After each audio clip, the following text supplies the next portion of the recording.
우리 중학교 2학년 때요. 정전기 유도라는 거 배웠던 거 기억나니? 그쵸? 자, 이렇게 금속이 있고요. 여기에 전기를 띠고 있는 대전체를 가까이 가져갑니다. 됐어? 그럼 가까운 쪽은 무슨 급? 마이너스. 먼 쪽은 무슨 급? 플러스로 전기를 띠게 되죠. 됐어? 이렇게 금속과한테는 대전체를 가까이 가져가면 가까운 쪽은 무조건 반대극으로, 먼 쪽은 무조건 같은 극으로 전기가 유발됩니다. 그래서 이걸 우리가 뭐라 그러니? 정전기 유도라고 해요. 그러면 꼬맹아, 이렇게 되면 어떤 일이 발생을 하냐면 가까운 쪽이 서로 반대극이니까 반드시 뭐 하게 된다? 끌려가게 된다. 그게 결론이야. 알겠어? 네. 자, 이렇게 맨 처음에 전기를 안 띠고 있던 물체한테 대전체를 가까이 가져가면 무조건 얘는 가까운 쪽에 반대극이 되면서 끌려가는 현상이 만들어져. 맞냐? 자, 근데 만약에 저 금속구가 플러스를 띠고 있어. 대전체를 가까이 가져가. 뭐 하겠냐? 뭐 하겠냐? 밀리겠죠.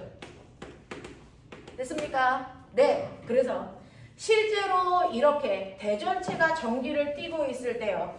얘가 플러스를 띠고 있으면 밀릴 거고요. 마이너스를 띠고 있으면 대전체를 가까이 가져가면 뭐 할 거니? 네, 끌려갈 거죠. 그래서 끌려가는 방법은 두 가지다. 끌려가는 방법은 원래 전기를 안 띠고 있었는데 정전기 유도를 하면서 끌려가거나 아니면 처음부터 반대극이어서 끌려가는 방법이 있고요. 됐어? 자, 밀린다면 얘는 무조건 처음부터 무슨 극을 띠고 있었다? 같은 극을 띠고 있었기 때문에 됐어? 밀리는 거죠. 전기를 안 꼈다가 전기를 띠면서 밀릴 수 있니? 없니? 이건 불가능해요. 무슨 말인지 알겠어? 그래서 우리는 운동을 통해서 얘가 처음부터 전기를 띠고 있었던 건지 아니면 전기가 유발된 건지 이런 걸 판단할 수 있다. 됐죠? 해볼게요.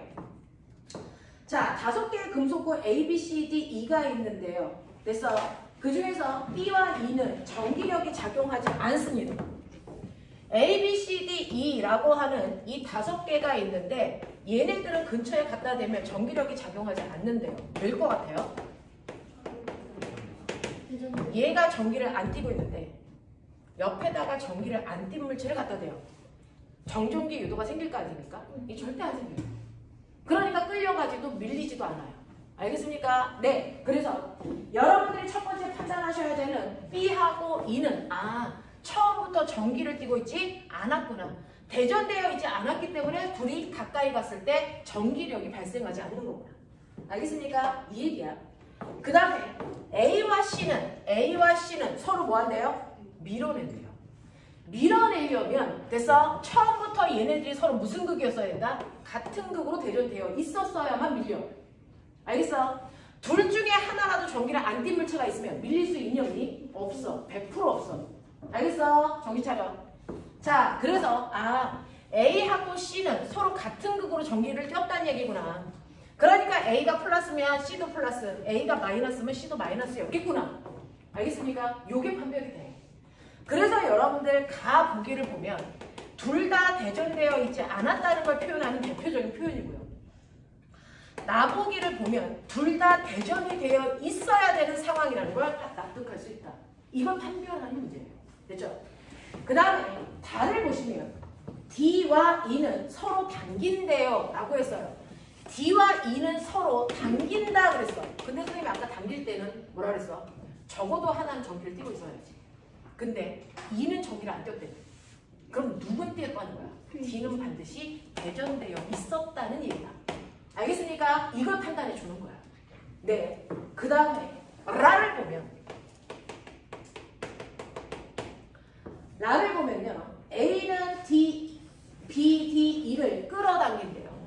A는 B도 그 다음에 D도 그 다음에 E도 끌어당긴대요. 당연하죠. A는 전기를 띄고 있는데 B는 전기 안 띄어. 그러면 얘 때문에 정전기 유도돼서 끌려가. 맞죠? 똑같은 원인에 의해서 E도 그렇습니다. E도 전기를 안 띄고 있었지만 A가 전기를 띄었기 때문에 정전기 유도가 일어나. 그래서 끌려가. 됐어? 근데 D는 다르죠. 전기를 띄고 있었다며. 근데 끌려갔다며. 무슨 극이라는 얘기야? 적어도 A와 반대극이어야죠. 그러니까 A가 플러스면 D는 마이너스. A가 마이너스면 D는 뭐? 플러스로 서로 반대극이었어야 된다는 얘기야. 그래서 누가 전기를 처음부터 띄고 있었는지 A, C, D. 됐어. 그 다음에 누가 처음에는 전기를 안 띠고 있었는지를 판별할 수 있는 얘기야. 되겠죠? 괜찮습니다. 됐죠? 이런 식으로 의미를 부여해서 문제를 풀면 대단히 괜찮은 문제. 그래서 1번 보시면 A와 같은 종류의 전기를 띠고 있는 건 누구였다? C였다. 됐죠? 그 다음에 D를 가까이 했을 때 서로 끌어당길 수 있는 공을 모두 찾아라 라고 합니다. D를 가까이 했을 때 끌어당길 수 있는 건 반대극을 띠고 있는 뭡니까? A고요. 그 다음에 전기를 띠지 않은 누구도 가능하다? B하고 E도 끌어당긴다. 알겠습니까? 이렇게 되는 거죠. 그래서 D를 가까이 했을 때 끌어당길 수 있는 건 A하고 B하고 인데 원인은 달라요. 얘는 서로 반대극을 띠고 있으니까 끌어당기는 거고요. 얘네들은 정전기 유도에 의해서 끌려가는 거예요. 납득해? 누구요? 아, C요. A, C요. 됐어요? 이렇게요. 되겠죠? 이런 식으로 판별하시면 된다. 그래서 내용을 분석할 수 있으면 돼요. 그 다음에 넘길게요. 26, 27에서 질문. 1번이요. 자, 1번 문제 잠깐 해볼게요.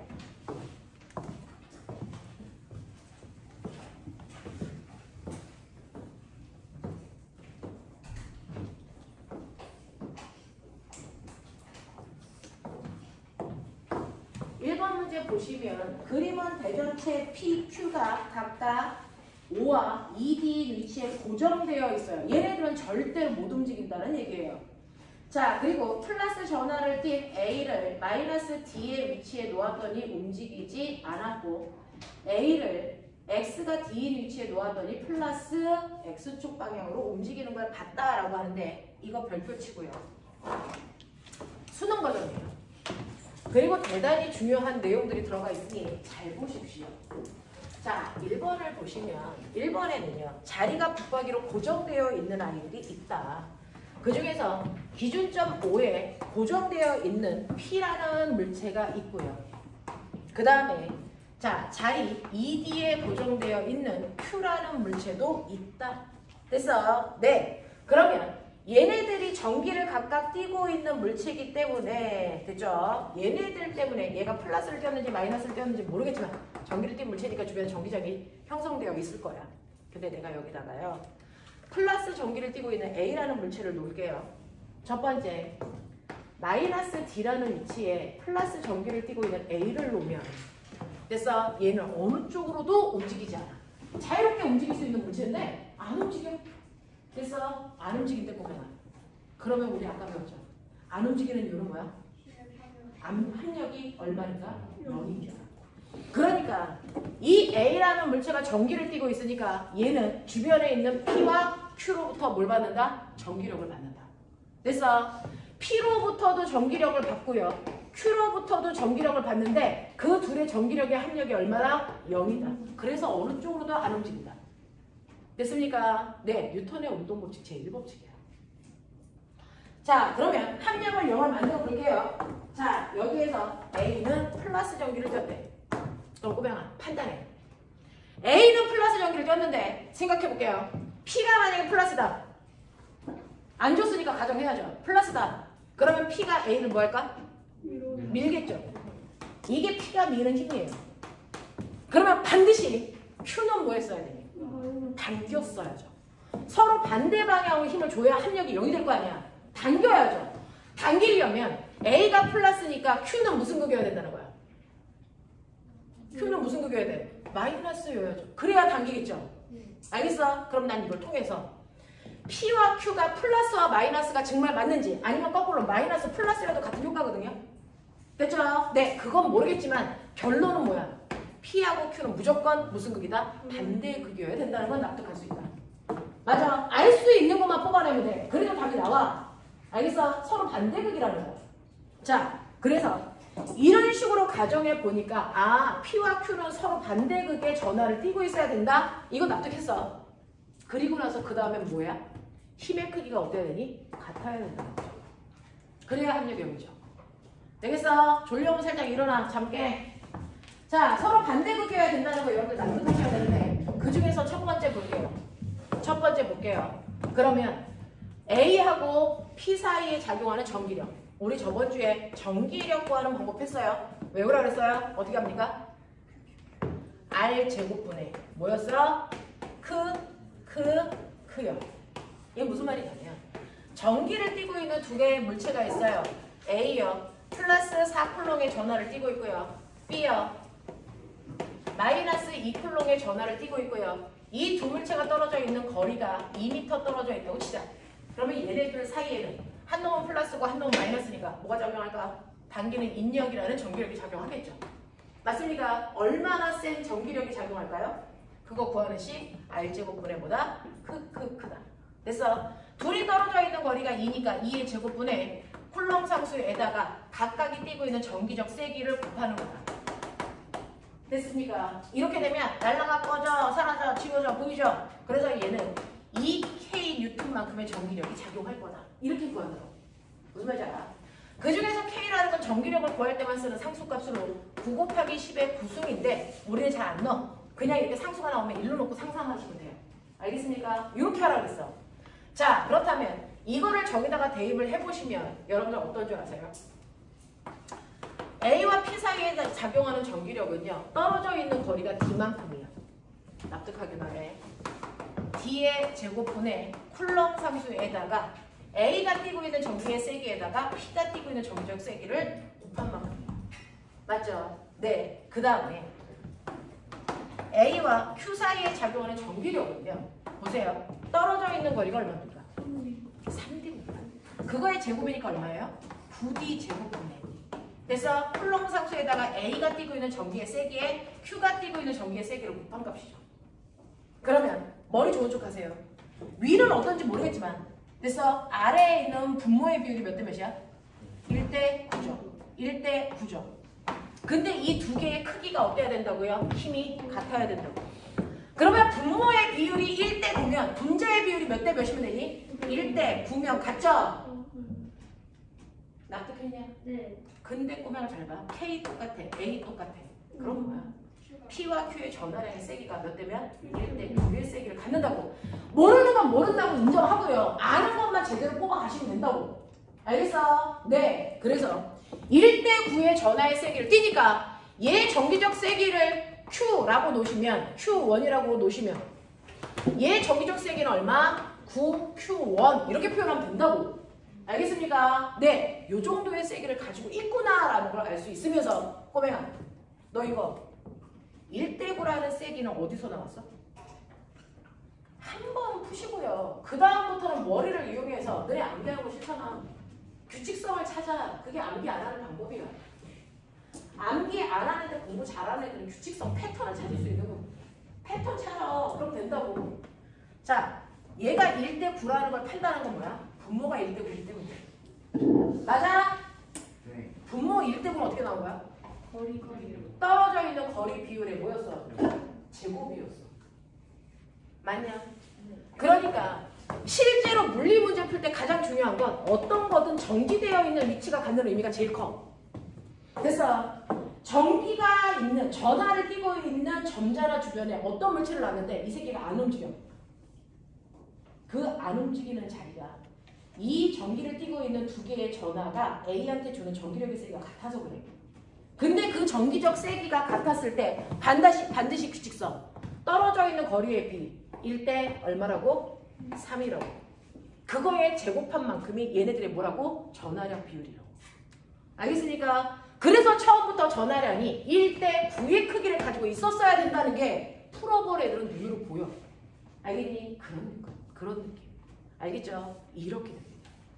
그럼 거꾸로 전하량 비를 줘. 1대 9. 그럼 떨어져 있는 거리 비율은 반드시 얼마? 1대 3이어야 된다는 얘기야.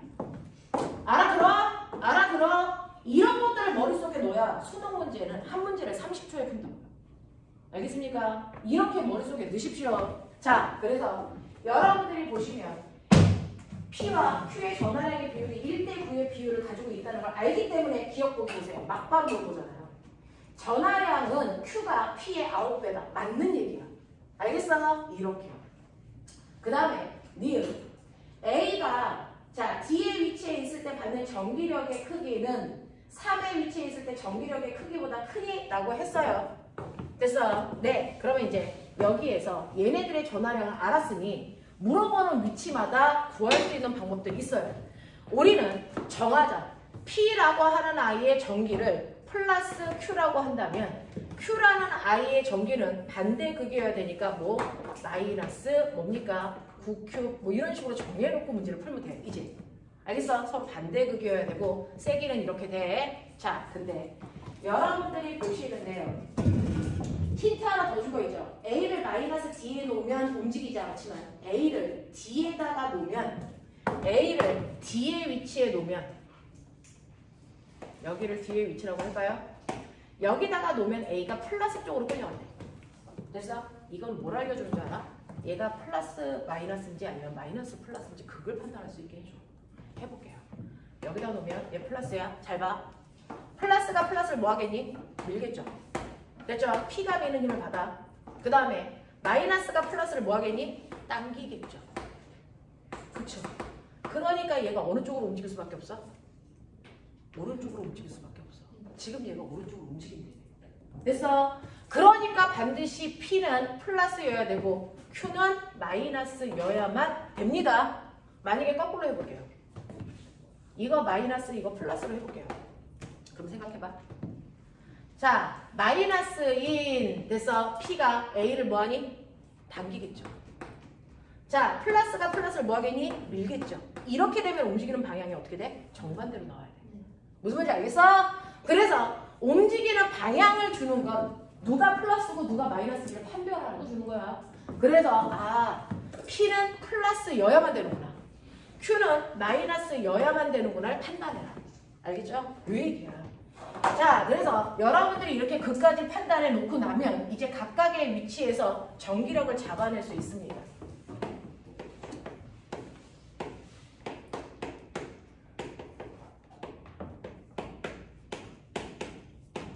그림이 안 예뻐서요. 다시 그리는 거예요. 이렇게 된 거죠. 됐죠? 이렇게 되어 있는 위치야. 자, 이제 니은 보기 갈게. 자, A가 D의 위치에 있을 때, 그 다음에 A가 3D의 위치에 있을 때, Q가 2D 아니에요? 3D의 위치에 있을 때 받는 전기력의 세기 비교해줘. 이거야. 되겠어? 해보자. A가 플러스를 띄고 있어요. 자, A가 D의 위치에 있을 때 전기력의 방향 먼저 봐. 플러스 플러스니까 밀었어. 마이너스 플러스니까 당겼어. 이거 합하면 합력이야. 맞죠? 네, 합하자. 자, P가 A한테 작용하는 힘 얼마? 떨어져 있는 거리가 D의 제곱. 쿨렁상수의 A에다가 P의 전하량. 이거죠? 되죠? 네. 그 다음에 여기에 Q가 작용하는 힘 떨어져 있는 거리 얼마요? 똑같아요. D의 제곱에 쿨렁상수의 A 전하량에 얘는 P의 몇 배라 그랬어? 9배. 됐습니까? 그러면 9P 이렇게 해도 되잖아요. 됐죠? 이렇게 하면 전기력을 2개 더하면 되니까 얼마 나오니? D의 제곱분에 얼마 납니까? 10 KAP 요게 합력이야. 맞아. 네. 그 다음에 X가 3D의 위치에 있을 때도 똑같이 하는 거야. P가 작용하는 힘. 여기 3D에 놓으면요. 얘가 플러스니까 P가 플러스라서 밀어요. 그 다음에 어떤 줄 아세요? Q는 마이너스니까 이 새끼 당겨요. 그럼 어떻게 되니? 서로 반대 방향의 힘이지. 그러면 큰 힘에서 작은 힘을 뭐 해야 되니? 빼야 돼요. 그죠? 자, 그럼 볼게요. 여러분들 보시면 A가요. 이 3D의 위치에 있을 때 P로부터 받는 힘. 됐어? P로부터 받는 힘 구해보세요. 얼마 떨어져 있어? 3D니까 9, D의 제곱분의 K, A, P. 맞아요? 이거고요. 자, Q로부터 받는 힘 떨어져 있는 거리 얼마? D의 제곱분의 K, A, 9, P. 맞아? 네, 이렇게 됩니다. 그러면 서로 계산하려고 9로 통분을 할게요. 누가 더 커요? 얘가 더 크죠? 그러니까 당기는 힘이 더 커서 얘는 이쪽 방향으로 움직이는 거야. 그러면 여기에서 이거를 빼야 합력 나오겠죠? 빼봐. 얼마 나오니?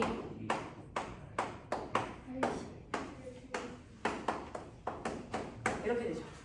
그러면 얘는 동글하면 이렇게 되는 거죠. 누가 더 커요? 얘가 더 크네. 알겠습니까? 이렇게 가자. 하겠어? 네. 자, 그 다음에요. 지금 A는 3D 위치에 놓이면 플러스 X축 방향으로 움직입니까? 아까 얘기했죠. 3D 위치에 있을 때는 어느 쪽으로 간다고? 왼쪽으로 간다고. 그 왼쪽을 뭐라고 표현해야 돼? 마이너스 X축 방향으로 움직인다고 표현하자. 알겠습니까? 이렇게 갑니다. 이해 안 되는 거. 하나도 그냥 넘기지 마. 너네들이랑 나랑 사실은 물리를 할 수 있는 시간이 길지가 않아요. 그래서 이 많은 내용을 12번의 수업으로 끝내고 있는 중이거든요. 이 많은 내용을.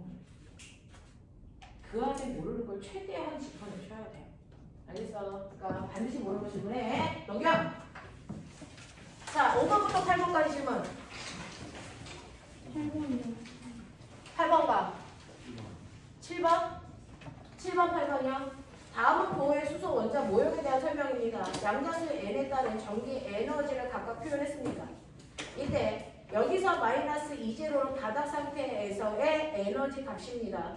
자, 발모 계열의 선 스펙트럼은 전자가 세 번째 껍질보다 위에 있는 궤도에서 두 번째 껍질로 내려왔을 때 전자의 전입니다. 라고 했어요.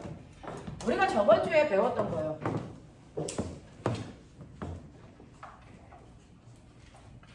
원자들은요, 무조건 원자 핵이라는 걸 가지고 있고 그 원자 핵으로부터 떨어져 있는 곳에 전자들이 존재한다. 그래서 그 전자들이 존재하는 곳을 뭐라고 한다? 보호가 얘기했죠. 뭐라고 한다고? 전자 껍질이라고 한다고. 되겠어? 자, 그러면 전자 껍질, 가장 원자 핵이랑 가까운 아래쪽에 있는 껍질부터 첫 번째 껍질, 그 다음 두 번째 껍질, 그 다음 세 번째 껍질, 그 다음 네 번째 껍질. 그래서 몇 번째 껍질까지 있니?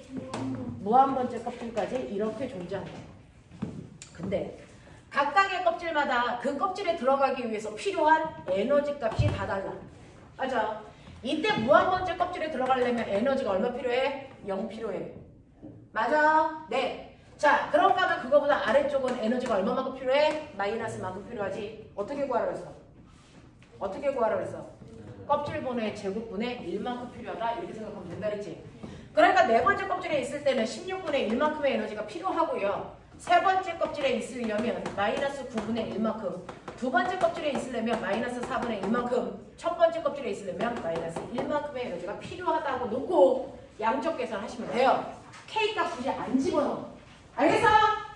알겠어? 오케이. 자, 근데 위 껍질에 있다가요, 전자가 아래 껍질로 내려오려면 두 껍질의 에너지 차이만큼의 에너지를 흡수하는 거니 방출하는 거니?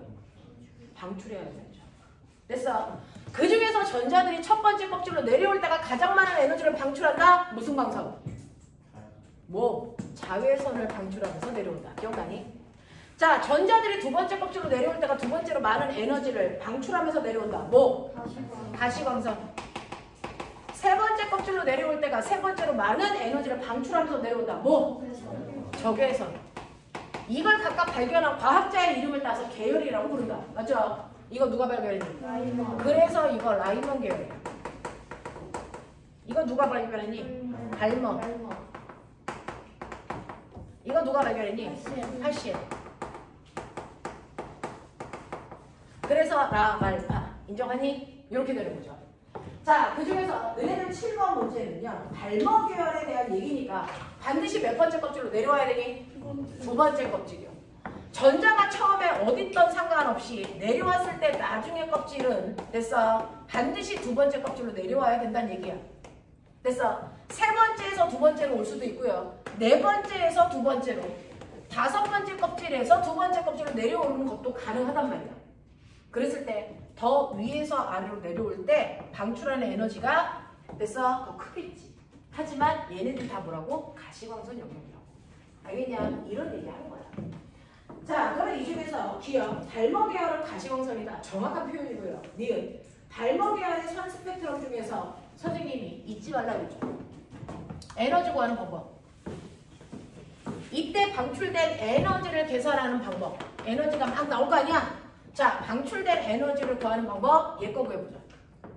이때 방출된 에너지를 구할 거예요. 그럼 어떻게 하면 돼? 세 번째 껍질이 갖는 에너지에서 두 번째 껍질이 갖는 에너지를 뺀 만큼이 방출된 에너지야. 어떻게? 그 방출된 에너지를 구하는 식이 HF다.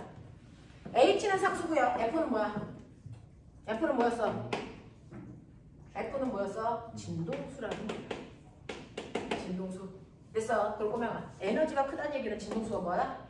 크다. 근데 이 진동수와 반대면 뭡니까? 파장은 뭐해집니까? 짧아지죠. 됐어.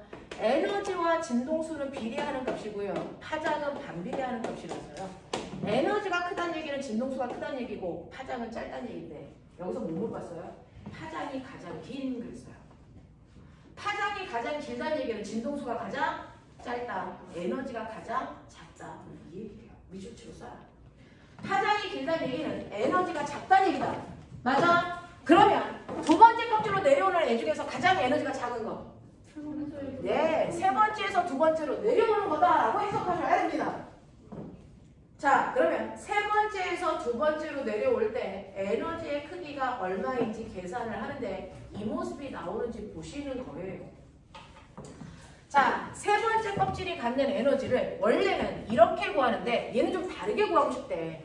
세 번째 껍질이 갖는 에너지를 거기 위에 보시면 이렇게 하래요. 마이너스 뭡니까? 껍질 번호의 제곱분의. 됐어? 네. 그 다음에 어떻게 하래요? 2제곱. 이렇게 쓰래요. 알겠습니까? 이렇게 쓰래요. 자, 그 다음에 두 번째 껍질의 에너지는 당연히 어떻게 하면 되겠어요? 마이너스 4분의 2제로죠. 맞냐? 그럼 이걸 빼면 얼마 나오냐? 뺄 때는 선생님이 뭐라 그랬어? 무조건 부호 띄고 큰 값에서 작은 값 빼라 그랬어. 그럼 된다 그랬어. 빼봐 얼마? 36분의 5, 2, 제로. 요만큼의 에너지를 방출할 건데 선생님이 이때 바닥 상태에서의 에너지를 됐어. 바닥 상태에서의 에너지를 마이너스 2제로라고 한다 그랬죠. 되겠어? 바닥 상태에서의 에너지를 마이너스 2제로라고 한다 그랬어요. 바닥 상태의 에너지가 얼마야? 마이너스 1이죠. 1이죠. 됐어? 이거에 몇 배냐는 거야. 됐어? 이거에 몇 배냐라고 하는 겁니다. 자, 여기서 파장이죠, 파장. 자, 파장은 에너지와 뭐하다? 반비례한다. 그래서 에너지의 크기와 반비례하는 값이니까 반비례해서 어떻게 쓰시면 돼요? 5, 2제로에 뭡니까? 36인데 여기서 바닥 상태에서의 에너지는 HF죠? 응? 맞아? 근데 진동수와 파장은 뭐하다고요? 반비례. 그럼 진동수 자리에 뭐 집어넣으면 되는 줄 아세요? 자, 방수분 F 람다죠. 그러면 F는 뭐예요?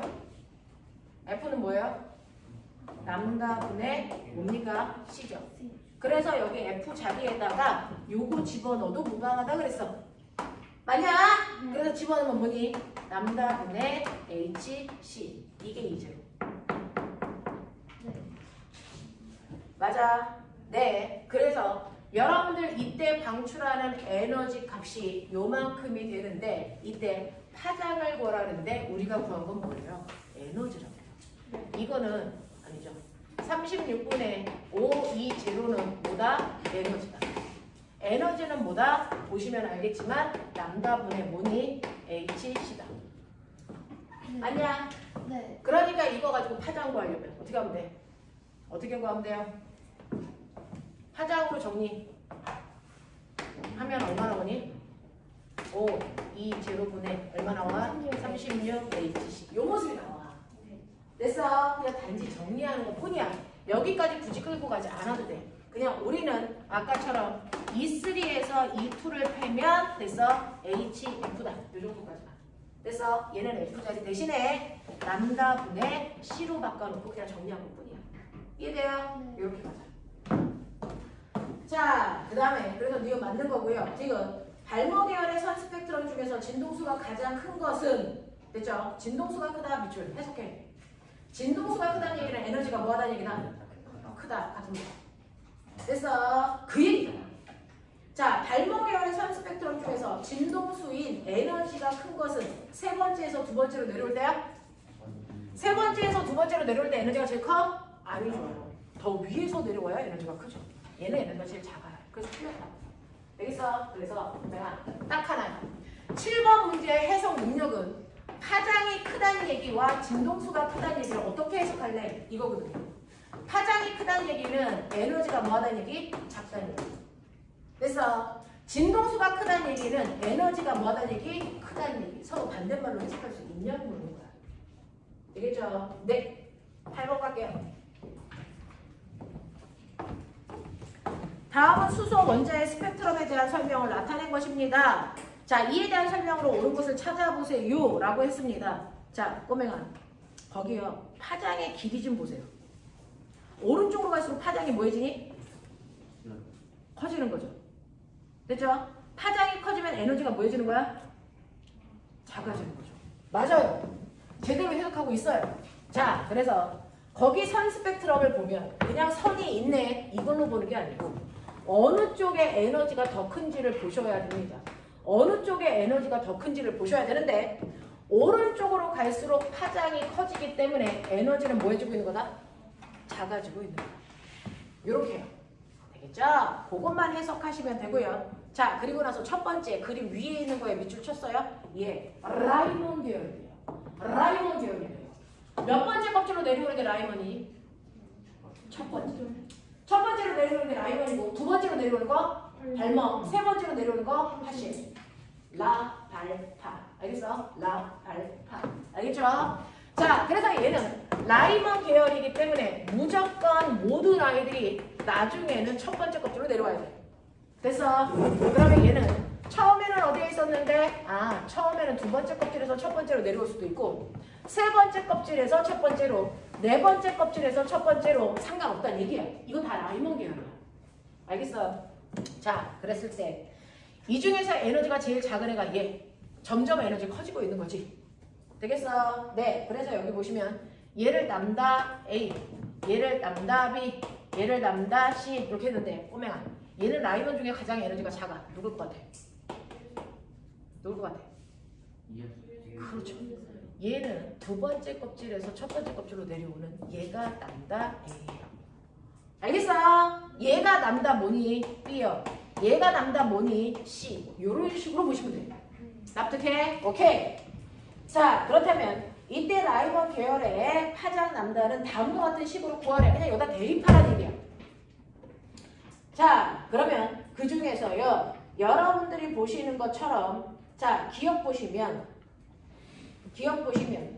자, 남다 A는 전자가 세 번째 껍질인 궤도에서 바닥 상태로 전이할 때 나타내는 겁니까? 라고 했어. 남다 A는 세 번째에서 내려오는 거야? 아니죠. 두 번째에서 내려오는 거죠. 무슨 말인지 이해돼? 오케이. 자, 니은 남다 A 대 남다 C의 크기는 얼마겠습니까? 라고 하는 거죠. 남다 A 대 남다 C는요? 라고 했어요. 자, 그러면 여기에 있는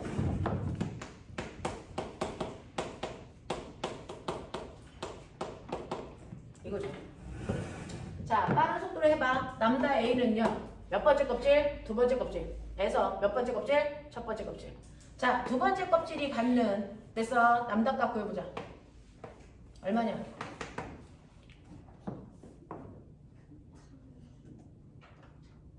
얼마냐? 두 번째 껍질 상수 1 마이너스 얼마? 4분의 1 얼마? 4분의 3. 알겠습니까? 그래서 얘는요 4분의 3R 이렇게 놓으면 돼. 됐어? 네. 자, 세 번째 껍질이요. 남다 분의 1은 얼마 나오냐? 네. 16분의 얼마? 15R 이렇게 놓으면 되잖아. 이게 파장의 역수라고. 알겠어?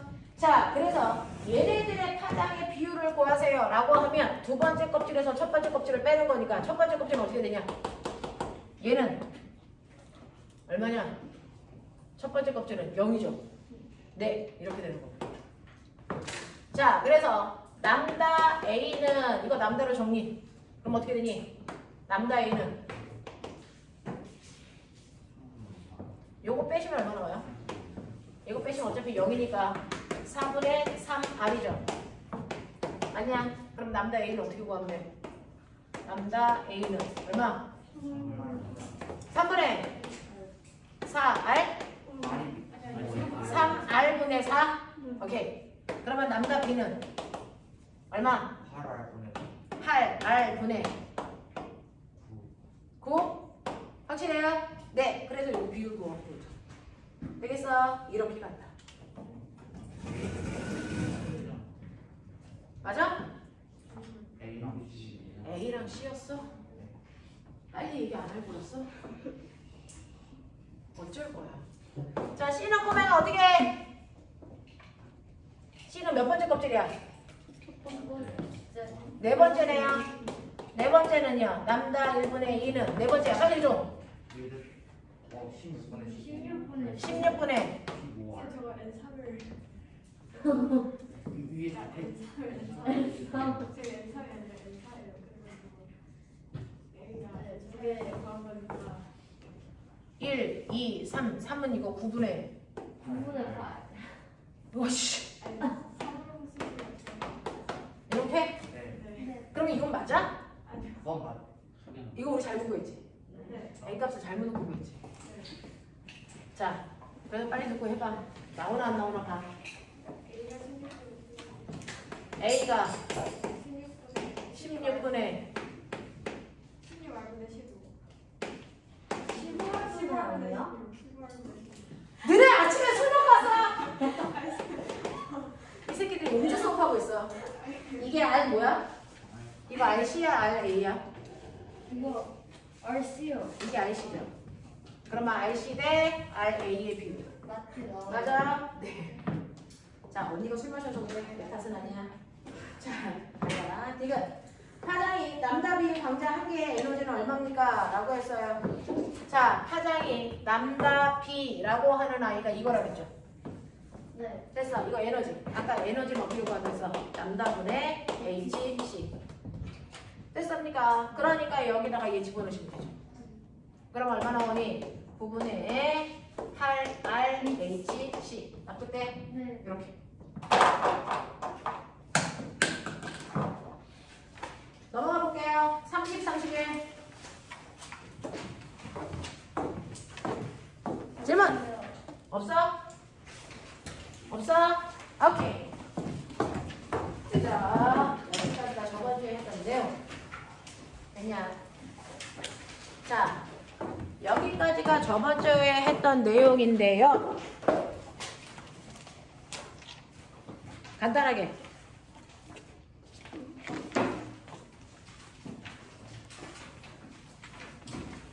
자, 5분밖에 못 드려요. 시험이에요. 네.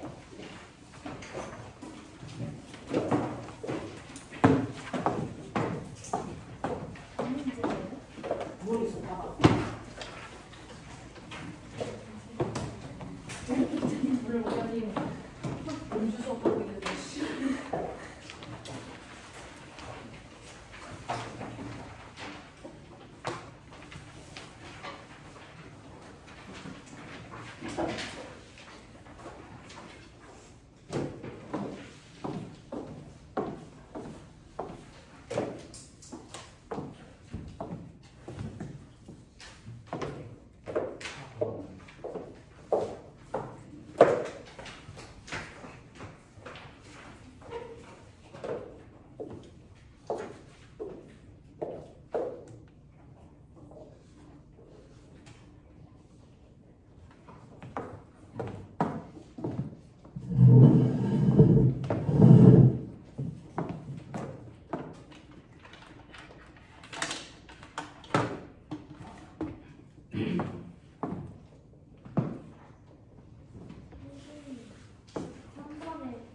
기억이 뭐예요? 응? 3번의 기억이 뭐예요? 1번, 2번, 3번이 강하다예요? 네.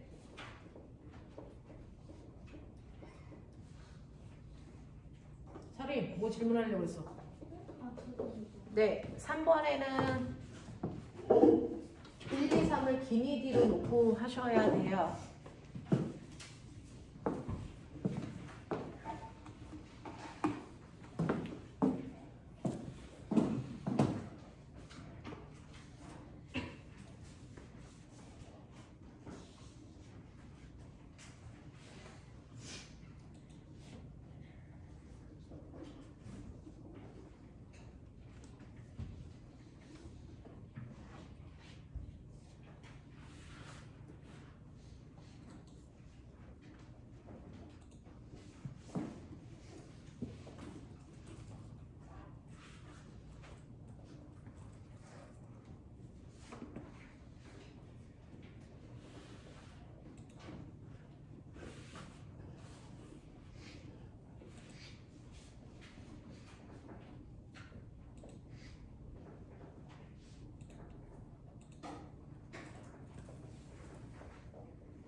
할게요.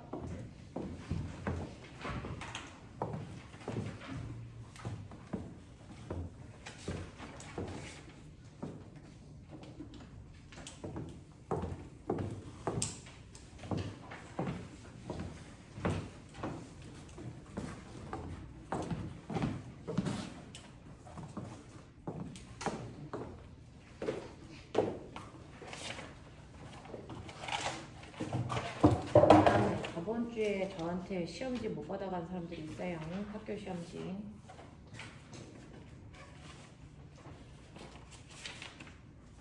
철산! 나한테 시험지 낸 사람.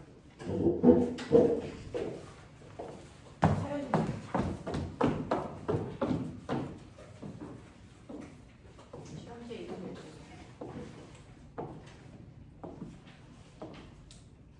당산서.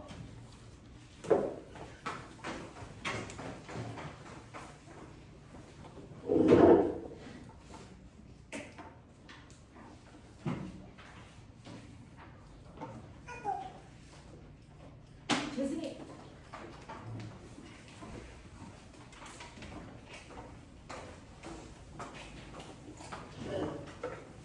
목일.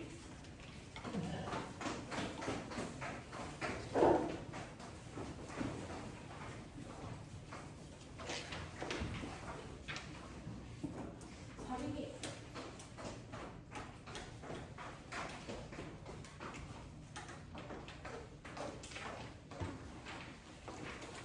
이거 100점짜리 누구야? 중앙. 중앙.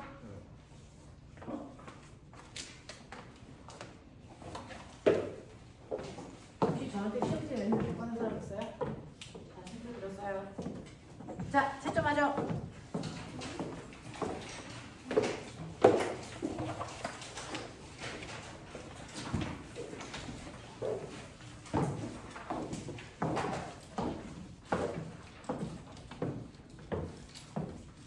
부터요.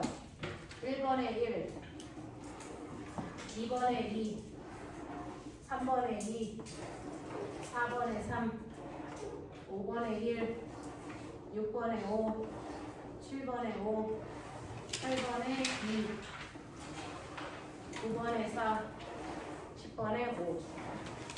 아직 계속 확인 한번 할게요. 동그라미 그리는 소리가 많이 들렸는데 어떤지 보죠. 유정아.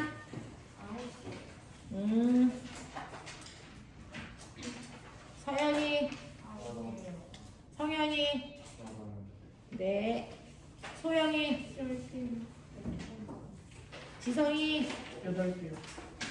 우리 지성이 눈 좀 뜨고 있으면 좋겠다. 노민정. 찬우 없고요. 승훈.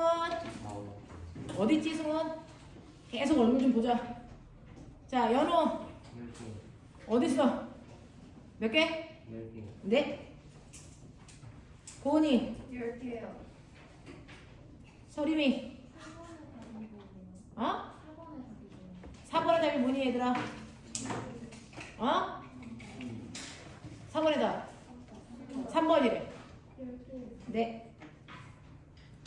준서. 10개. 어딨어? 아이 큰일 났다. 지우. 8개. 네. 성준. 어딨어 성준? 10개. 서현 오늘 안 왔고. 우진. 정호. 10개. 정호 저번 주에 화학 잘 들었니? 네. 그 다음에 지원. 지원아 10개. 그 다음에 지원아 하루는 모자 좀 벗고 와봐. 얼굴 좀 보게. 네? 얼굴 좀 보게. 모자 벗은 날 얼굴 좀 보게. 원영. 혜원. 수야. 6개. 하윤. 지윤. 9개. 승현. 6개. 유한. 재승 넓게요. 이 정도요. 자, 이 정도 여러분들 시험 보셨어요? 자, 진도를요 조금만 빨리 나오고 한 챕터만 나가고 잠깐 써드릴게요. 자, 첫 번째 32페이지 보세요. 자, 32페이지 보시면 고체 에너지 T 이론과 물질의 전도성이라고 하는 얘기예요. 잠깐만 해보죠.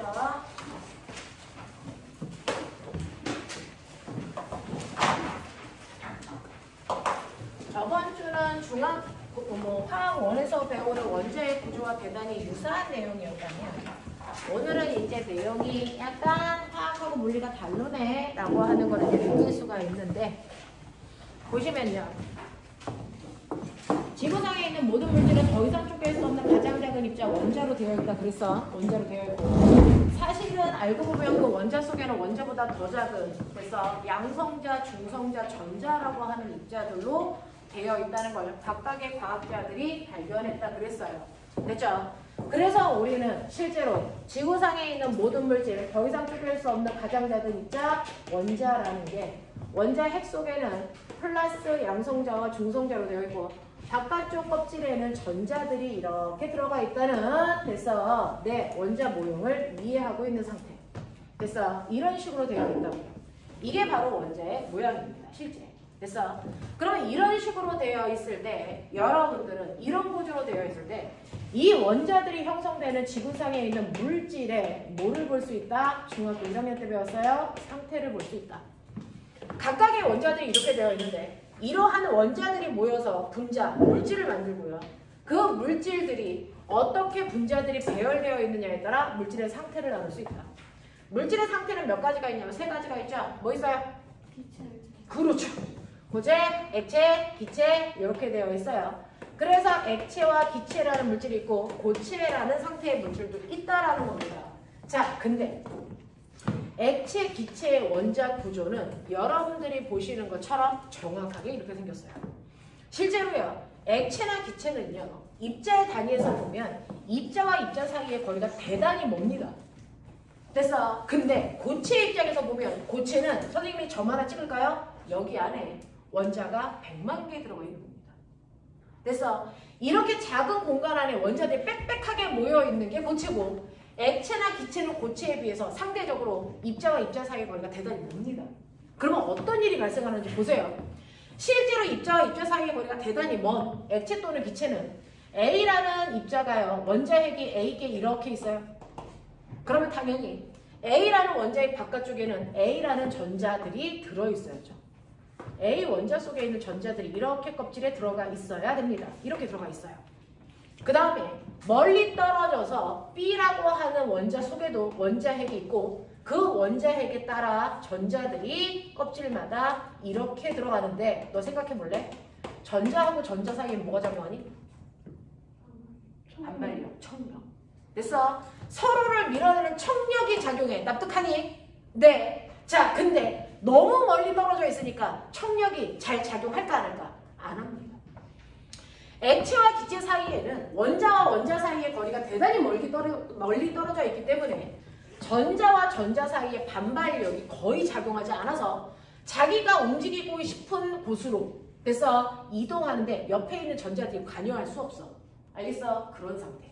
그래서 액체나 기체들은 정확하게 원자핵 바깥에 전자 껍질에 전자들이 자유롭게 움직일 수 있는 상태를 가지고 있습니다. 서로 영향을 주지 않습니다. 라는 얘기의 반대말은 뭘까? 라는 얘기의 반대말은 뭘까, 수혁아? 자, 실제로 고체일 때는요. 원자가 이 작은 전 안에 100만 개나 들어가 있어야 된다고. 그러면 어떤 일이 발생해? A라는 원자와 B라는 원자와 C라는 원자와 D라는 원자가 거의 모여있다. 겹쳐있다라는 얘기입니다. 원자의 입장에서도 보면 원자들이 대단히 가까이 접혀있다는 얘기죠. 그러면 A라는 원자의 바깥쪽에 전자가 있어야 돼요. 그중 첫 번째 껍질에 전자가 들어가 있고 두 번째 껍질에도 전자가 있고 세 번째 껍질에도 이렇게 전자가 배열되어 있는 상태라면 B라는 원자가 들어가야 되는데 A와 거의 겹쳐있어. 그러면 원자핵만 겹치니? 아니죠. 첫 번째 껍질에 전자가 들어가야 되는데 첫 번째 껍질에 있는 전자들도 거의 근접해서 겹쳐야 됩니다. 근데 전자와 전자 사이에 뭐가 작용한다? 반발력. 반발력이 작용하기 때문에 전자와 전자가 정말 완벽하게 겹칠 수 있다 없다. 이거 집에 가서 실험해봐. 집에 가서 전자를 겹치는 실험은 불가능하지만 비슷한 성질을 가지고 있는 자석은 있죠. 집에 가서 같은 극의 자석을 무조건 힘을 줘서 붙여봐. 붙일 수 있게 없게. 이거 불가능합니다. 가까이 가져가다가 붙이려고 하면 나도 모르게 손이 뭡니까? 어긋나요. 알겠어? 안 붙습니다. 그것처럼 이렇게 같은 극을 가지고 있는 전자들이 밀접하게 붙으려고 하면 얘네들은 서로 밀어내기 때문에 어긋납니다. 그럼 어떻게 된 거야? 첫 번째 껍질이 여기에 이렇게 있어야 되는데 거기 못했어. 어긋나. 그래서 A라고 하는 원자의 첫 번째 껍질과 B라는 원자의 첫 번째 전자 껍질은 살짝 어긋나 있다라는 겁니다. 이렇게 살짝 어긋나서 여기에 첫 번째 껍질이 이렇게 올라가 있다. 그러면 C라는 원자도 있어요. 그 C라는 원자에도 첫 번째 껍질이 같은 위치에 있어야 됩니다. 근데 얘네 두 개의 전자가 미는 힘 때문에 걔도 이 같은 위치에 못 들어가. 그러면 살짝 어긋나서 첫 번째 껍질이 이렇게 떠요. 그러면 D라는 원자는 또 어긋나야 되니까 이렇게 되겠죠? 이게 100만 개의 원자들이 이래. 그럼 집에 가서 연필을 최대한 얇게 깎아. 최대한 얇게 깎아서 전자는 겹칠 수 없다 그랬으니까 첫 번째 껍질이 있어야 되는 공간을 겹치지 말고 100만 개의 선을 그려봐. 겹치면 죽어. 겹치지 말고 100만 개를 그려봐. 100만 개 그려봐. 이렇게 집에 가서 그려보시면 이게 첫 번째 전자 껍질에 해당되는 건데 이게 점점 100만 개를 그리다 보면 점점 껍질이 뭐해지겠니? 껍질의 간격이 뭐해지겠니? 두꺼워져. 껍질이 두꺼워지죠. 이게 다 첫 번째 껍질이 모여있는 아이들이야. 됐어? 그래서 멀리서 보면 껍질이 촘촘하긴 하지만 붙어있진 않거든요. 그러다 보니까 첫 번째 껍질들이 모여있는 게 멀리서 보면 이게 첫 번째 두꺼운 뭐처럼 보인다? 띠처럼 보인다. 됐어? 그래서 고체일 때는 전자 껍질이 아닌 전자 띠라는 단어로 바뀐다. 납득해? 납득해? 이렇게. 액체나 기체들은 전자들이 전자 껍질이라는 공간 안에 들어가 있다면 고체일 때는 전자 껍질이 아니고요. 됐어? 여러 겹의 첫 번째 전자 껍질이 모여있는 전자 띠들을 형성하게 된다. 그러면 이게 첫 번째 전자띠, 이게 두 번째 전자띠, 이게 세 번째 전자띠. 이렇게 된다고요. 무슨 말인지 알겠어? 그래서 고체들은 전자 껍질이 아닌 전자 띠를 형성해서 그 안에 전자들이 살짝 어긋나서 이렇게 존재하고 있는 거예요. 알겠습니까? 이렇게 존재하고 있는 거라고요. 됐죠? 자, 그러면 이런 식으로 껍질이 아니고 전자띠가 되다 보니까 껍질이 두꺼워졌다는 얘기잖아. 두꺼운 전자띠가 존재한다는 얘기잖아. 첫 번째 전자띠, 두 번째 전자띠, 세 번째 전자띠 이렇게 되잖아. 근데 우리 저번 주에 봤으니까 알겠지만 껍질과 껍질도 위로 가면 갈수록 간격이 점점 뭐해지니? 간격이 점점 뭐해져요? 좁아지죠. 그래서 전자 껍질과 껍질 사이에도요. 위로 갈수록 껍질과 껍질 사이의 간격이 좁아져요. 에너지 사이의 간격이 좁아지니까. 근데 이 새끼가 두꺼워진다고 쳐. 두꺼워져. 그러다 보면 어떤 일이 발생할까? 전자띠와 전자띠가 뭐합니까? 겹쳐. 됐어? 전자띠와 전자띠가 위로 가면 겹쳐진다고요. 됐어? 이런 일이 발생하고 있고요. 그 다음에 여기에 전자가 들어가는데 전자가 됐어? 네, 첫 번째 전자 껍질에는 꽉 차 있고요. 전자띠에는 꽉 차 있고 두 번째 전자띠에 전자들이 이렇게 들어가 있어요. 근데 두 번째 전자띠에 전자가 들어갈 수 있는 공간이 3개인데 그 3개까지도 전자가 꽉 차서 다 들어갔을 수도 있고 됐어? 네, 또는 저 3개 중에서 2개만 들어가 있을 수도 있잖아요. 자, 그 중에서 꼬면 봐봐. 만약에 두 번째 껍질까지 전자가 들어가 있다 라고 한다면 이때 전자가 들어가 있는 가장 위에 있는 껍질을 우리는 뭐라고 하냐면 이거를 원자가띠 라고 불러요. 전자가 들어있는 가장 바깥쪽 위에 껍질을 위에 띠를 원자가띠라고 부른다. 알겠어? 그러면 이거보다 위에는 전자가 없다는 얘기잖아. 됐어? 그러면 전자가 없는 나머지 띠를 뭐라 그러냐면 나머지 띠를 전도띠 이렇게 불러. 전도띠 이렇게 불러. 그냥 용어가 그래. 안 외워도 돼. 그냥 들어만. 원자가띠와 전도띠로 구성되어 있는데 됐어? 그러면 선생님, 전자는요, 띠와 띠 사이의 띠, 요 사이의 간격을 우리가 띠틈이라고 불러요. 여기에 전자 있을 수 있니 없니? 이거 전자 절대로 존재할 수 없죠. 전자는 전자 껍질에만 있고 껍질과 껍질 사이에 존재할 수 없는 것처럼 띠와 띠에만 전자가 존재하는 거고요. 띠와 띠 사이의 간격인 띠틈에는 전자가 존재할 수 없습니다. 그래서 그런 얘기 하는 겁니다.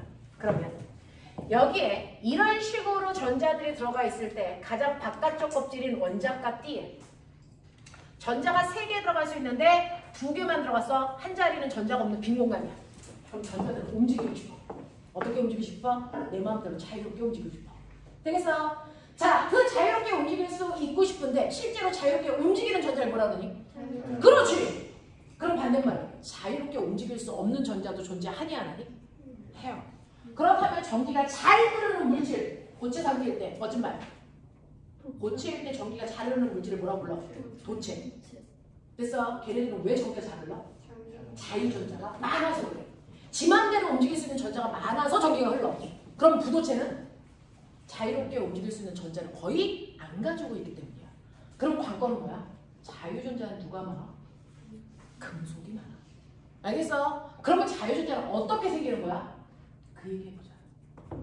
됐어? 자, 이 고체 상태일 때요. 얘가 만약에 금속이라면 도체여야 되고 자유전자가 들어오게 많아야 된다는 얘기야. 그 자유전자가 뭘까? 보여드릴게요. 전자들이 자유롭게 움직일 수 있어야 되는데 자, 보니까 옆에 빈 공간이 있어. 그러면 얘는 옆으로 움직일 건데 에너지를 흡수해야 되니? 아니면 필요 없니? 필요 없죠. 자, 빈 공간이 있으니까 옆에 에너지 흡수할 필요 없이 내 마음대로 자유롭게 걸어다닐 수 있어. 그래서 얘네들을 뭐라 그런다? 자유전자라고 한다. 그래서 자유전자는 원자과 띠에 전자가 들어가 있지 않은 빈 공간이 있어서 전자들이 자유롭게 움직일 수 있는 구조, 이걸 가지고 있으면 그 안에 있는 전자들이 자유전자야. 알겠어? 근데 더 웃겨. 얘는요. 옆으로도 자유롭게 움직일 수 있는데 전자가 아래에서 위로 올라가려면 에너지 뭐 해야 된다 했어? 뭐 해야 된다 했어? 흡수 얼마만큼? 얼마만큼? 띠와 띠 사이의 간격의 크기만큼. 알겠어? 띠가 넓으면 에너지를 많이 흡수해 올라가. 띠가 가까이 있으면 에너지를 조금 흡수해도 올라가. 맞아? 근데 꼬맹아, 위로 올라갈수록 띠와 띠가 두꺼워져서 뭐 했다며? 겹쳤다며. 도체가 그래. 그래서 원자과 띠와 전도띠가 겹쳐서 붙여버렸어. 붙어있어. 그러면 얘는 옆으로도 자유롭게 올라갈 수 있는데 위로 올라갈 거야. 겹쳐있어. 띠틈이 있니 없니? 띠틈이 있어 없어? 없어졌다고요. 그러면은 올라갈 때 에너지를 흡수할 필요가 있니 없니? 없어요. 됐어. 중간에 띠틈이 없기 때문에 위로 올라가려도 에너지 흡수할 필요 없이 위로도 자유롭게 움직여. 됐어. 이렇게 옆으로도 자유롭게 위로도 에너지 흡수할 필요 없이 자유롭게 움직일 수 있는 전자를 많이 가지고 있는 이 아이. 이 아이가 바로 뭡니까? 금속들이 되고 있는 도체라고. 이게 도체예요. 됐어. 이게 도체야. 이게 도체야. 알겠니? 그러면 우리가 알고 있는 도체의 반대말, 요즘은 부도체라고 잘 안 쓰고 뭐라고 쓰게? 절연체 같은 말. 됐어. 절연체들은 그러면 어떻게 되어 있어요? 주로 비금속이 그런데 라고 하면 절연체는요, 이렇게 원자가 들어가 있는 가장 마지막 띠인 원자과 띠에 전자가 들어갈 수 있는 공간이 3개 있는데 3개의 전자가 꽉 차 있어. 예비역할. 자유롭게 움직일 수 있어 없어? 없어. 됐어. 아, 그러면 위로 올라가면 되잖아요. 네, 위로 올라가면 되는데 위에 전자가 없는 전도띠 사이의 간격이 아직도 대단히 넓어. 그래서 여기로 올라가려면 엄청난 양의 에너지를 흡수해야 되는데 주변의 자연 상태에서는 그만큼의 에너지를 흡수할 가능성이 제로인 아이들. 고무, 유리, 종이 같은 애들. 그래서 얘네들은 자유전자를 만들 가능성이 있다 없다? 없는 아이들. 이런 애들을 뭐라 한다? 절연체. 알겠습니까? 네, 그걸 부도체라고 하는 거고 대부분 비금속들이 이런 형태를 띠죠? 알겠냐? 근데 삼성에서 제일 잘 만드는 거 반도체. 됐어. 도체와 부도체 사이에 반도체라는 게 있습니다. 됐어. 반도체는 여러분들 주기율표 외운 사람 주로 14종 원소들이 반도체죠. 누구 있냐 14종? 규소. 그래서 그걸 재료공학에서 실리콘이라고 부릅니다. 그래서 반도체 산업단지를 멋진 말로 뭐라 그래? 실리콘밸리. 알겠습니까? 그 얘기잖아요. 그래서 중간에 반도체라는 애가 있단 말이죠. 이 반도체는 그러면 얘네들과 구조적 차이점이 뭐야? 라고 하면 원자가띠에 전자가 꽉 차 있는 거 똑같아. 부도체랑. 원자가띠에 전자가 꽉 차 있어. 전자가 옆으로 자유롭게 못 가. 꽉 차 있어. 그래서 움직이지 못해. 근데 어떤지 아세요? 위에 있는 전도띠 사이의 간격이 부도체에 비해서 대단히 이 간격이 뭐다? 좁다. 그러면 전자가 위로 올라가면 자유로워질 수 있죠? 그러면 위로 올라가기 위해서 에너지를 흡수해야 되는데 간격이 좁아. 에너지를 얼마만 흡수하면 돼? 조금만 흡수하면 돼. 그래서 에너지를 조금만 흡수해서 한 놈이라도 위로 올라가. 그러면 올라간 놈도 자유롭게 움직이는데 얘가 빠지고 나면 빈자리 생기죠. 그러면 얘네들도 뭐가 되니? 자유전자가 되는 거야. 알겠어? 그래서 반도체는요. 주변에 있는 에너지를 흡수하면 윗껍질로 전자가 올라갈 가능성이 대단히 큰 애들. 알겠습니까? 이게 바로 반도체야. 이런 구조를 가지고 있어서 조금만 에너지를 줘서 자유전자를 만들어 도체처럼 전류가 흐를 수 있게 만들어 놓는 걸 반도체라고 합니다. 알겠어? 그거보다 더 중요한 건 뭔지 알아? 기술이라는 거예요. 그냥 전류가 잘 흐르게 했어 이게 아니고 잘 흐르게 할 수도 있고 아예 못 흐르게 할 수도 있어야 돼. 결론 통제가 가능한 게 기술이야. 알겠어? 자, 실제로 반도체는요. 내 마음대로 전자를 잘 올라가게 할 수도 있고요. 아예 간격이 좁아도 못 올라가게 바꿀 수도 있어요. 이게 반도체 기술입니다. 그것 때문에 전기를 흘러 안 흘러 흘러 안 흘러 꼬맹아 흐를 때 1, 안 흐를 때 0 1, 0, 1, 0, 1, 0 이게 뭘까? 컴퓨터. 그래서 그걸로 여러분들 그 컴퓨터에서 놀리죠. 그래서 네, 직접 회로 만들 때 저거 쓰는 거예요. 알겠어? 그래서 컴퓨터 1, 0, 1, 0이라는 구조가 저기서 만들어지는 거야. 알겠어? 저 전기 신호. 그걸로 컴퓨터가 데이터를 처리하고 정보를 수집하고 알겠어? 분석할 수 있게 해주는 거야. 알아듣냐? 이게 기술이죠. 이게. 그게 가능할 수 있는 아이가 바로 반도체입니다. 도체는 무조건 전류가 흐르기만 하고 부도체는 무조건 안 흐르기만 하는데 반도체는 흘렀다 안 흘렀다 통제 가능하다고요. 알겠습니까? 그걸로 우리가 모든 전기 제품을 조작하는 거예요. 아시겠니? 이렇게 되는 거죠. 그래서 반도체라는 게 오늘의 우리의 주제다. 다른 거 다 필요 없다. 일단은 도체와 부도체와 반도체를 그림만 봐도 판단할 수 있나 보자. 넘겨. 일단은 책에 있는 그림으로 이거 도체네, 반도체네 판단할 수 있는지 보자. 44페이지 9번.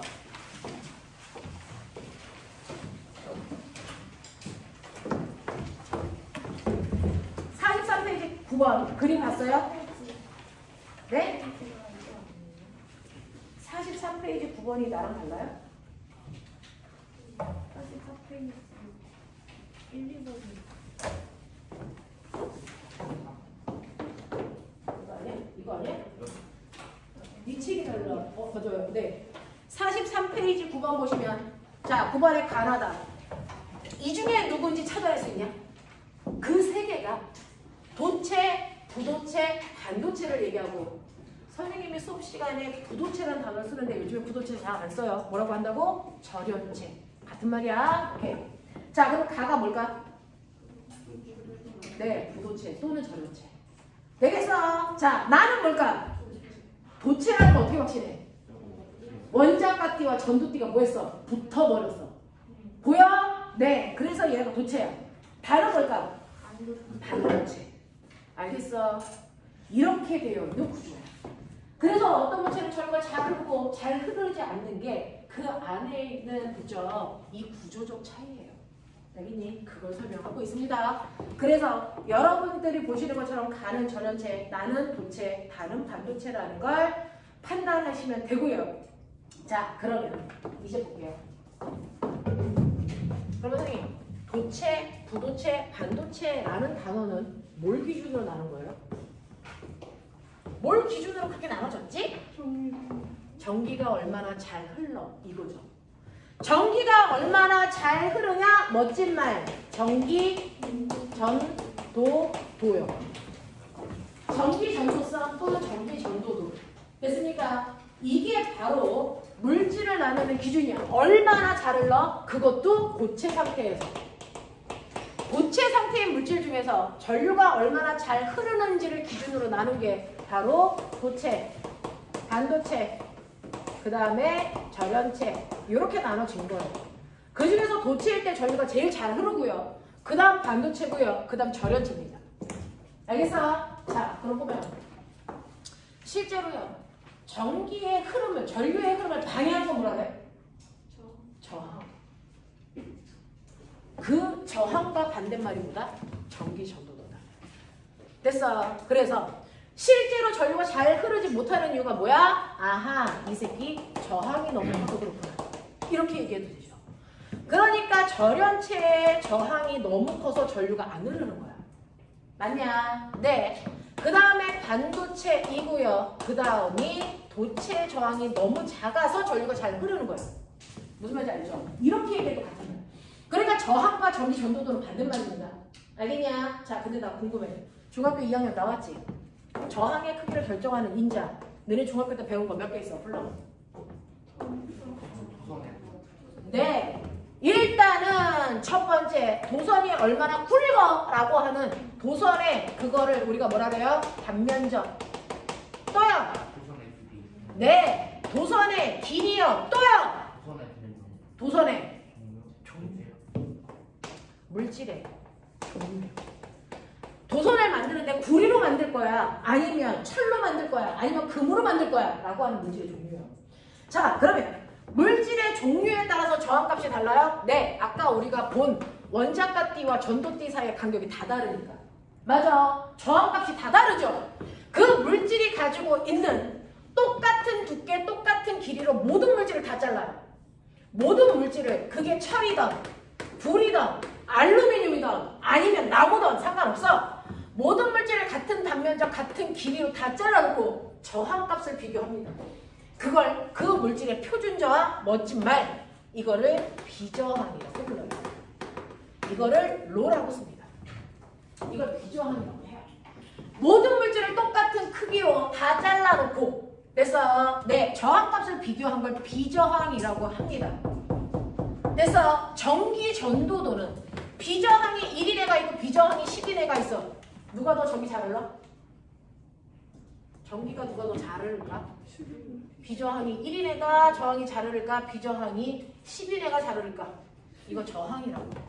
비교해서 만든 저항. 누가 더 전류 잘 흘러? 그렇죠. 됐어. 그래서 비저항값이 작을수록 전류가 잘 흐른다? 그러면 전기 전도도 비저항의 역수값. 납득합니까? 전기 전도도라는 게 비저항의 역수값을 얘기한 거야.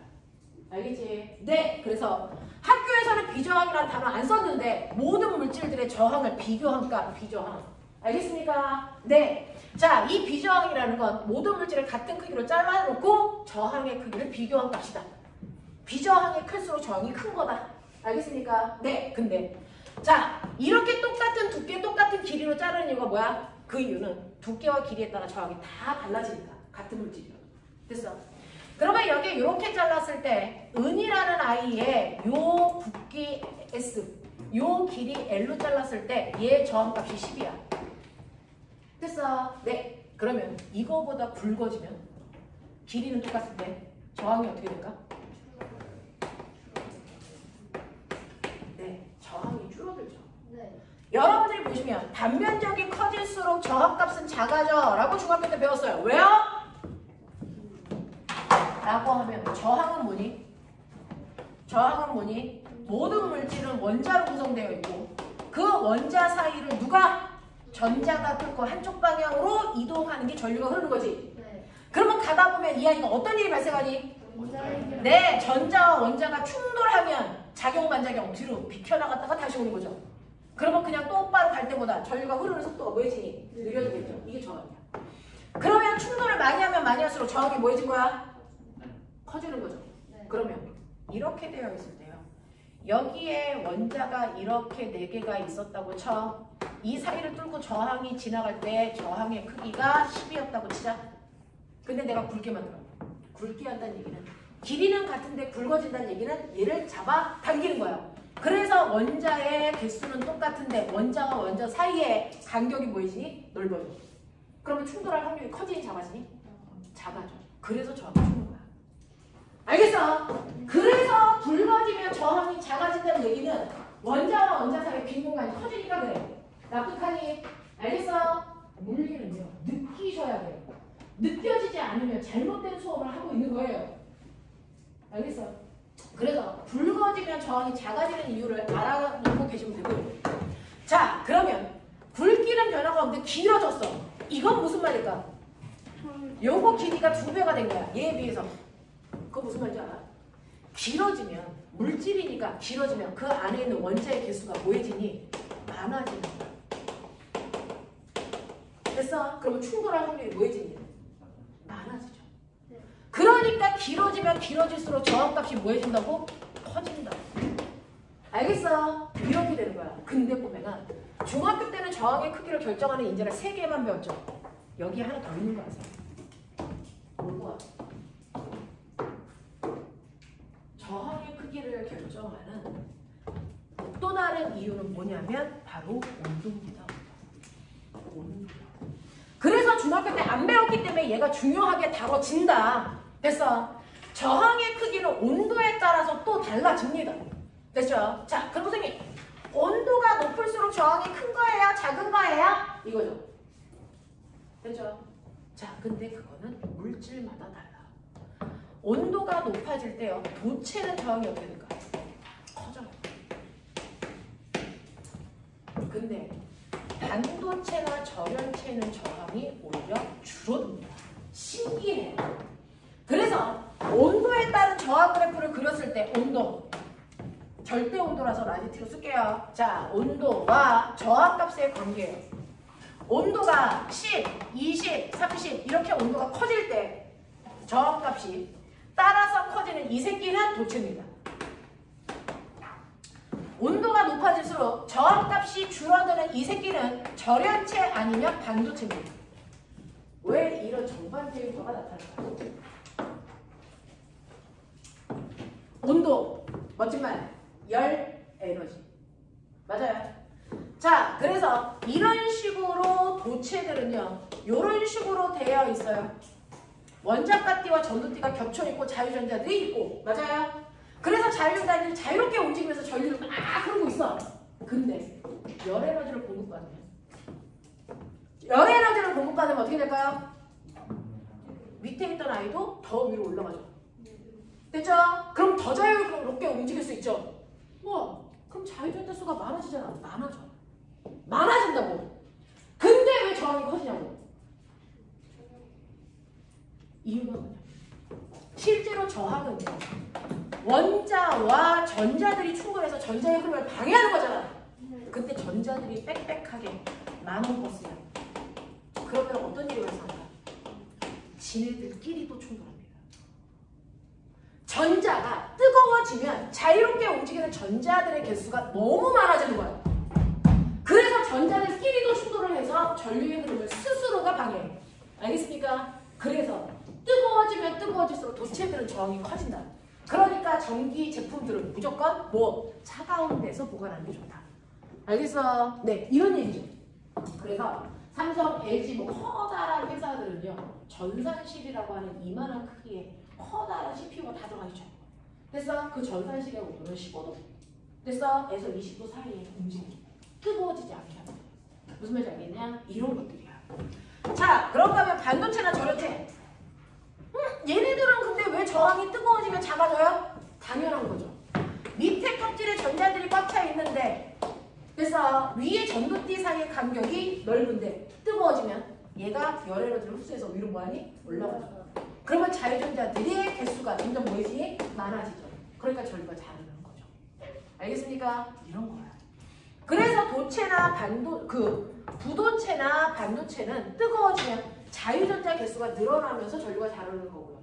도체는 자유전자 수가 너무 많아져서 못 흐르는 거야.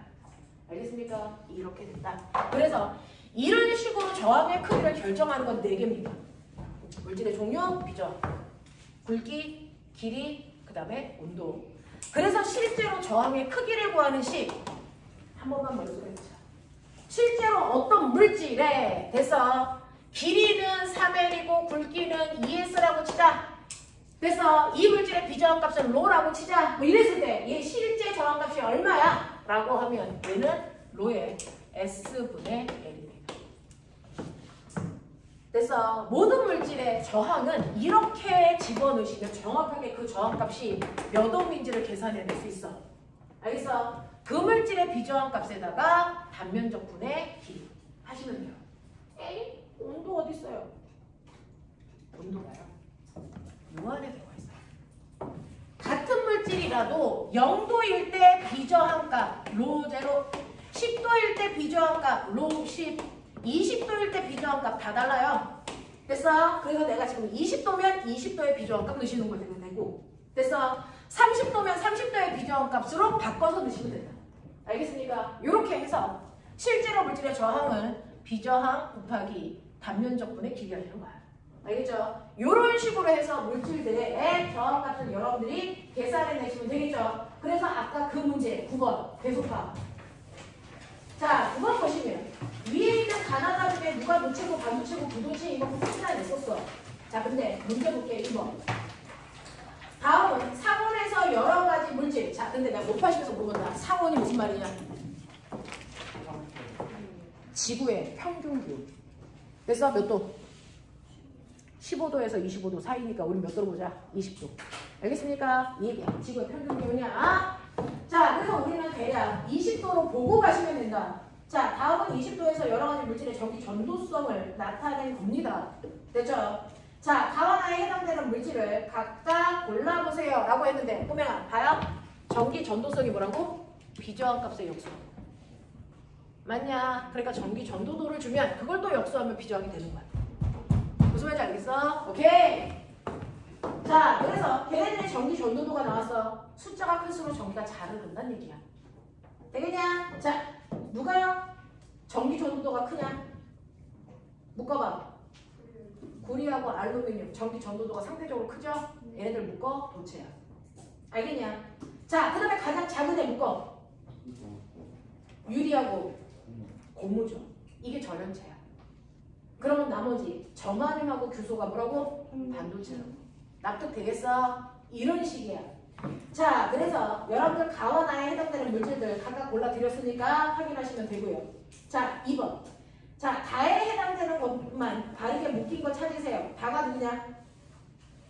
반도체죠. 자, 반도체의 특징 찾아봐.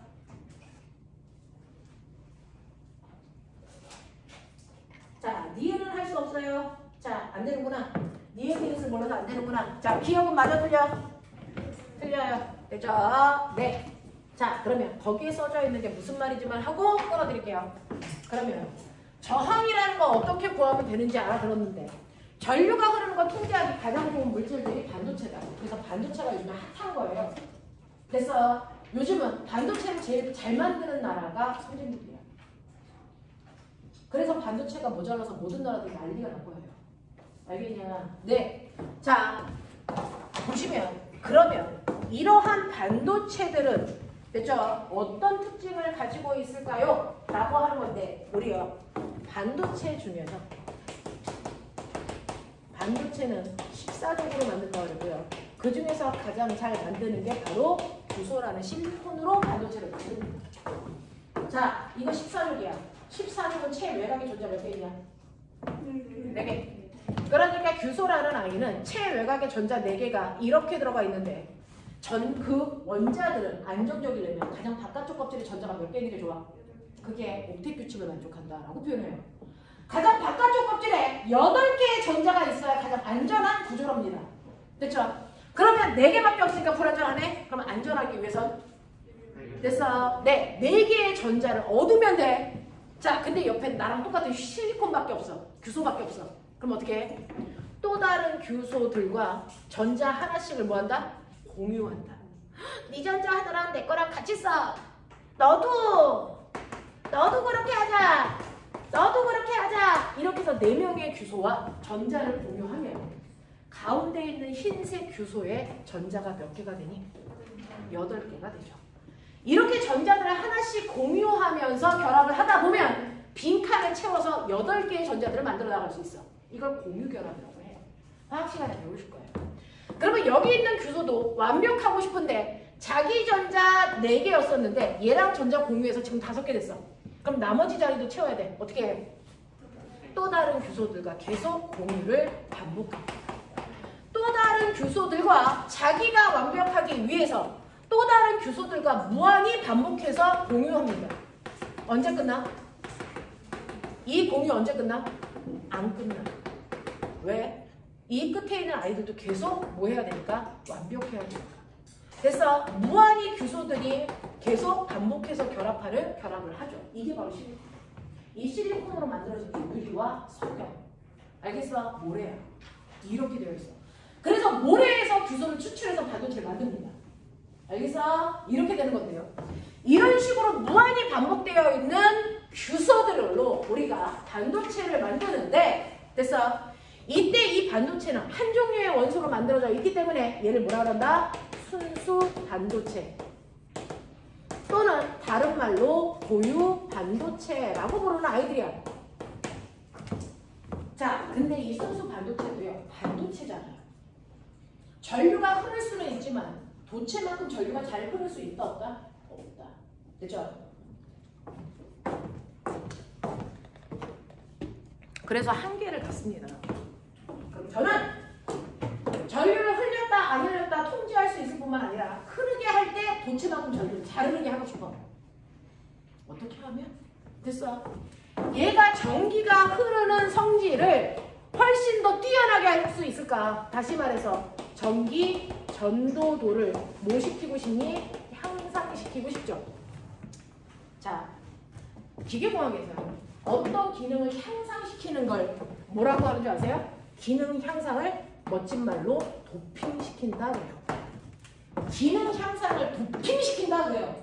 그래서 운동선수들이 자기의 운동 기능을 향상시키기 위해서 뭐하니? 약을 먹죠. 그 약을 먹었는지 확인하는 걸 뭐라 그래요? 도핑 테스트. 알겠습니까? 그때 도핑이에요. 알겠어? 기능을 향상시키는 걸 우리가 기계공학적인 재료공학 쪽에서는 도핑이라고 표현합니다. 도핑시켰나 보는 거야. 알겠어? 우리는 순수 반도체는 전류가 잘 안 흐르니까 자, 전기 전도성을 도핑시켜서 훨씬 더 전기가 잘 흐르게 하고 싶어. 근데 얘는 왜 전류가 약간 덜 흐르지? 너무 순수해서 때가 안 보여. 그래서 애가 너무 순수해서 뭘 몰라.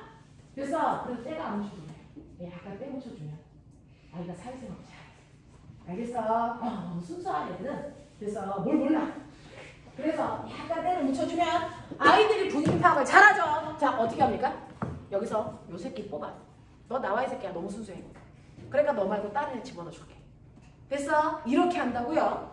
자, 그래서 이제 여기에 있는 규소를 빼고요. 다른 원소들을 집어넣어 주면 순수하니? 아니죠.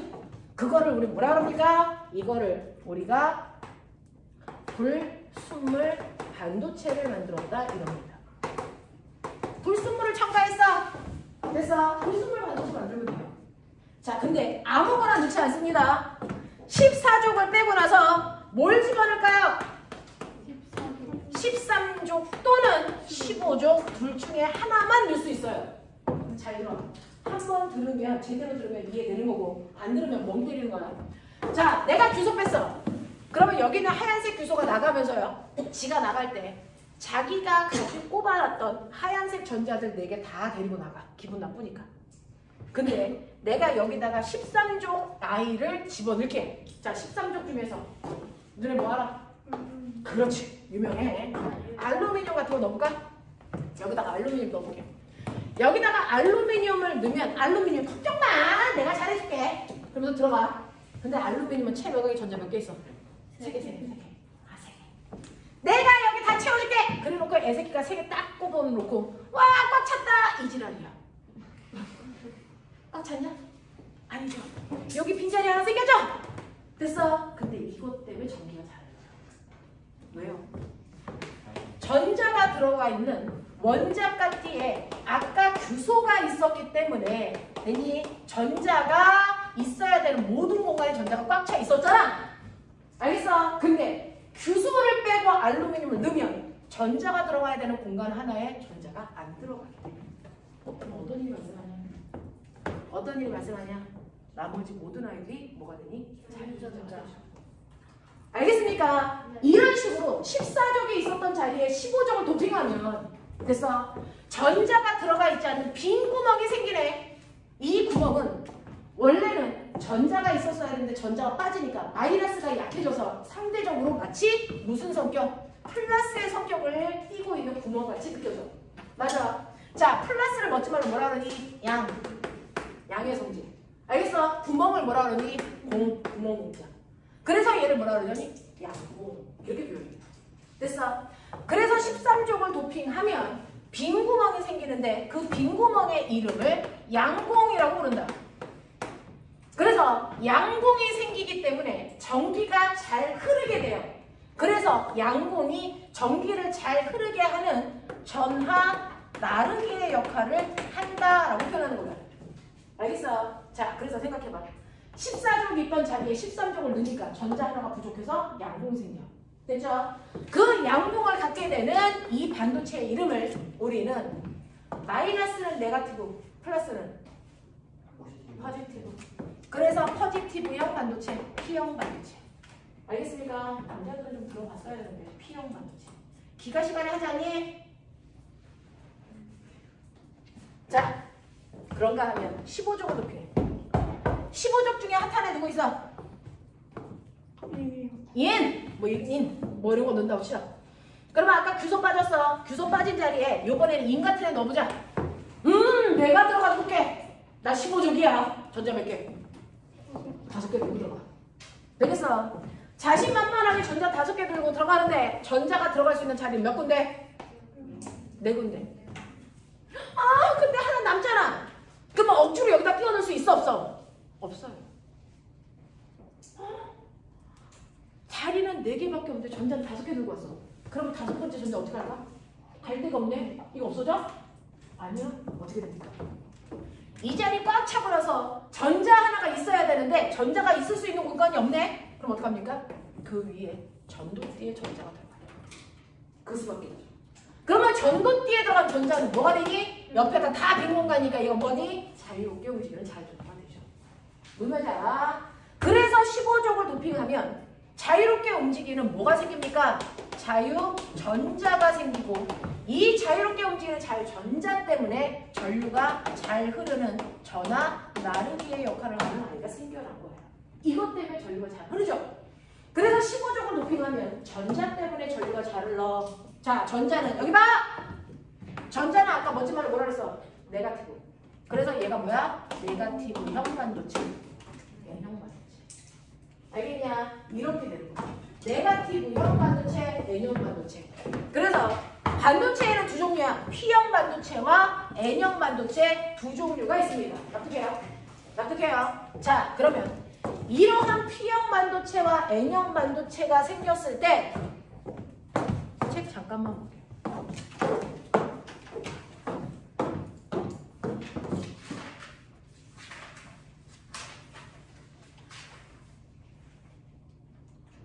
네.